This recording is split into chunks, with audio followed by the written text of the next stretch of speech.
Hello बच्चों, welcome to my channel study hard.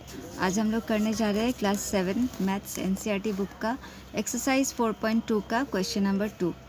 ठीक है, तो इसको क्वेश्चन पहले पढ़ लेते हैं। सेकंड क्वेश्चन देखो, give first the step you will use to separate the variable and then solve the equation.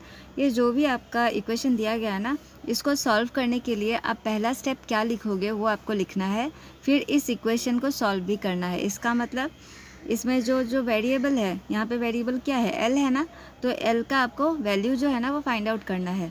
तो इस तरह से हमें इक्वेशन को सॉल्व करके दिखाना है। ठीक है, तो एक एक करके क्वेश्चन सॉल्व करते हैं। देखो, पहला क्वेश्चन है 3l इक्वल्स टू 42। तो इसमें क्या होगा, 3l, जब भी यहाँ पे देखो 3 के साथ l यहाँ पे क्या है, इन दोनों के बीच में कोई साइन नहीं है। ठीक है, जब भी नंबर्स के बीच में कोई साइन नहीं होता है, इसका मतलब इन दोनों के बीच में ना मल्टीप्लिकेशन होता है। तो यहाँ पे हम लोग क्या करेंगे, सबसे पहले 3 को हमें 42 के तरफ लेके जाना होगा। और जब कोई भी नंबर इक्वल्स टू, ये इक्वल्स टू का साइन है ना, जब भी कोई भी नंबर इक्वल्स टू के साइन को क्रॉस करके दूसरी साइड में जाता है, मतलब ये लेफ्ट हैंड साइड से राइट हैंड साइड में जाता है नंबर, या फिर राइट हैंड साइड से लेफ्ट हैंड साइड में जाता है, तो हमेशा उसका साइन चेंज हो जाता है। ये बहुत ही ज़्यादा इम्पॉर्टेंट मतलब रूल है। ठीक है, इसके बिना आप मैथ सॉल्व नहीं कर पाओगे, ये समझना बहुत ज़रूरी है। देखो, 3 और l, इन दोनों के बीच में कोई साइन नहीं है, तो इन दोनों के बीच में मल्टीप्लाई है। तो जब मल्टीप्लिकेशन है 3 इधर, तो जब ये 3 इस साइड जाएगा ना, तो 42 के साथ ये डिवाइड हो जाएगा। ठीक है, सपोज़ यहाँ पे -3 था, तो इधर आने से 42 के साथ +3 हो जाता।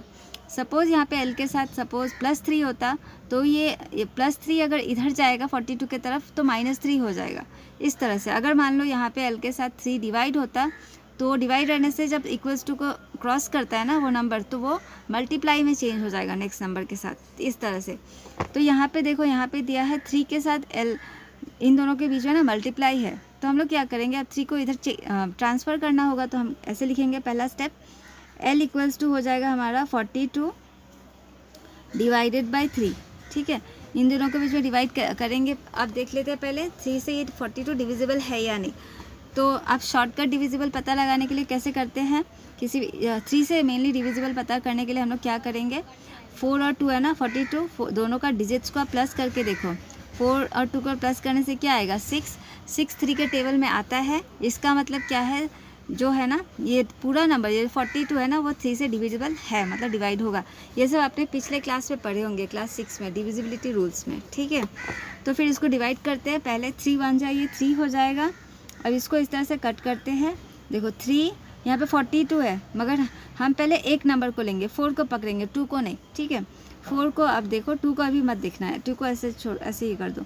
4 है ना, 3 कितना जा हम लोग पढ़ेंगे कि 3 1 जा 3 आता है, 3 2 जा 6, मगर हमें 4 से कम चाहिए, या तो 4 आना पड़ेगा। 4 तो 3 का टेबल में आएगा नहीं, तो इसीलिए हम 3 1 जा 3 हम यहाँ पे लिखेंगे। 3 1 जा 3, यहाँ पे मान लो 1 में। ठीक है, मगर यहाँ पे तो है 4, हमारा आना चाहिए था 3।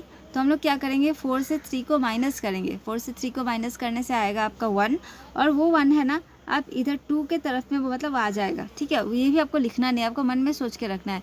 इस तरह से मन में सोच के आपको कैंसिलेशन करना होगा। जब ये इधर का 4 से 3 माइनस किया, तो 1 आया, वो 1 वो 2 के आगे में आ जाने से क्या हो जाएगा, ये 12 हो जाएगा।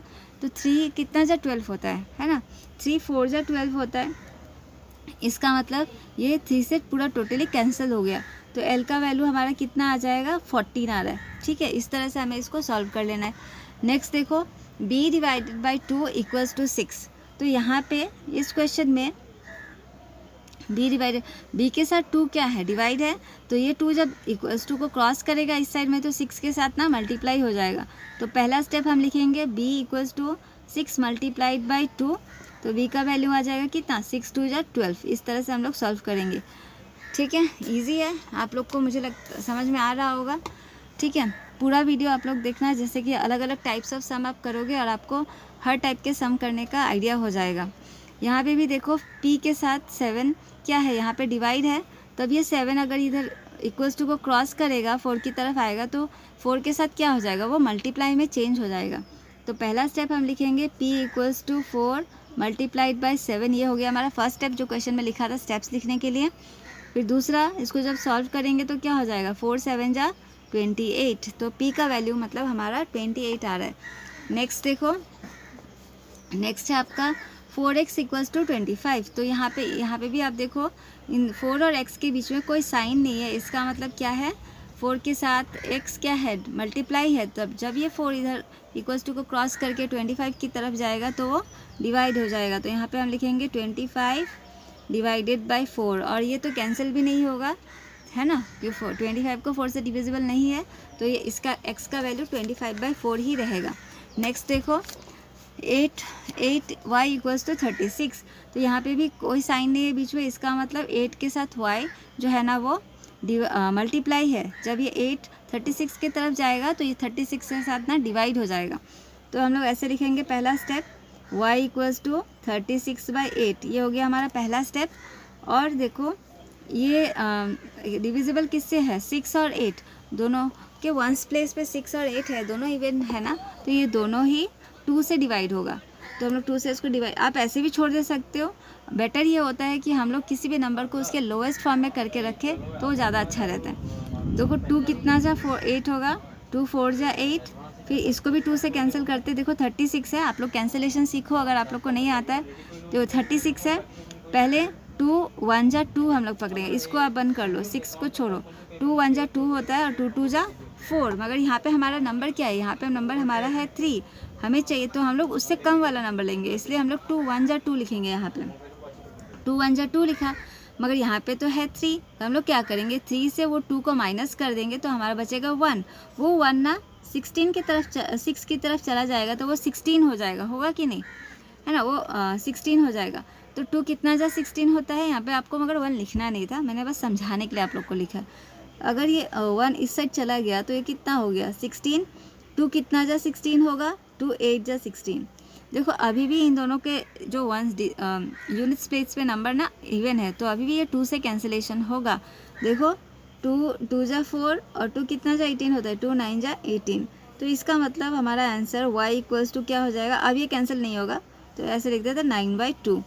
ठीक है, नेक्स्ट क्वेश्चन देखो, यहाँ पे इस तरह से दोनों ही फ्रैक्शन में है। जेड के साथ ये जो 3 है ना क्या है, डिवाइड है ना, तो 5/4 के साथ 3 क्या होगा, मल्टीप्लाई हो जाएगा। सिंपल है, ठीक है, देखने में आपको हार्ड लग सकता है मगर आप रूल के साथ करने से सारा इजी लगेगा। 3 इसके साथ डिवाइड था ना, हम लोग इधर क्या कर देंगे, 3 को इन दोनों के साथ मल्टीप्लाई। अब मल्टीप्लाई कैसे करते हैं फ्रैक्शंस का, इसके नीचे कुछ नहीं है, इसका मतलब 1 लिख देते हैं। देखो 5 3 जा कितना होगा 15, और नीचे 4 1 जा 4, और 4 का टेबल में 15 नहीं आता है, तो इसलिए यही लोएस्ट फॉर्म है, यही आंसर है। इसका देखते हैं आप, यहाँ पे भी a के साथ 5 डिवाइड है, तो 7/15 के साथ 5 जब इधर जाएगा मल्टीप्लाई हो जाएगा। a इक्वल्स टू ऐसे लिखेंगे हम 7/15 मल्टीप्लाइड बाय 5, है ना, नीचे कुछ नहीं है तो 1 दे देते हैं। फिर देखो यहाँ पे मगर जब भी ऐसे फ्रैक्शंस के मल्टीप्लाई होते हैं ना, हम लोग यहाँ पे देख लेते हैं कि कुछ कैंसिलेशन तो नहीं हो रहा है। 7 और 15 तो कटेगा नहीं, क्योंकि 7 का टेबल में 15 आता नहीं है, और ये 7 और 15 ऐसा नंबर भी नहीं है कि किसी और टेबल में आता है। अगर ऐसे ऐसे नहीं करते हैं ना तो हम लोग क्रॉस कैंसिलेशन देखते हैं। देखो 5 और 15 जो है ना दोनों 5 के टेबल में आएगा, तो इन दोनों को कैंसिल कर लेते हैं। 5 1 जा 5 और 5 3 जा 15, और देखो उसके बाद ऊपर मल्टीप्लाई कर दो, ऊपर में क्या बचा, इधर 7 और इधर 1, 7 1 जा क्या होगा, 7 1 जा 7, और नीचे में 3 1 जा 3, तो ये है आपका आंसर।